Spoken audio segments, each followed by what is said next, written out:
पालकमंत्री जयकुमार गोरे यांनी श्री विठ्ठल रुक्मिणी मंदिराची पाहणी केली। या दरम्यान त्यांनी श्री विठ्ठल रुक्मिणी मातेचं मुखदर्शन घेतलं।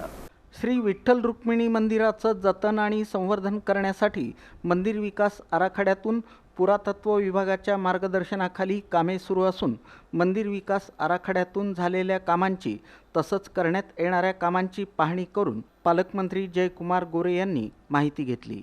तसंच सद्यस्थितीत सुरू असलेली कामे आषाढी यात्रेपूर्वी पूर्ण करावीत, जेणेकरून दर्शनासाठी येणाऱ्या वारकरी भाविकांना कोणताही त्रास होणार नाही याची दक्षता घ्यावी, अशा सूचना यावेळी त्यांनी दिल्या।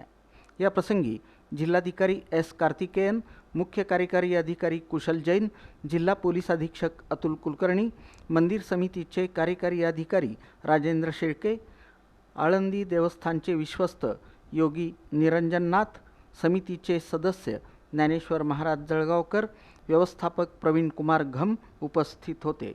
या प्रसंगी कार्यकारी अधिकारी राजेंद्र शेळके यांनी मंदिर जतन आणि संवर्धन आराखड्यातून सुरू असलेल्या कामांची माहिती दिली। पालकमंत्री जयकुमार गोरे यांनी श्री विठ्ठल रुक्मिणी मातेचं मुखदर्शन घेतलं।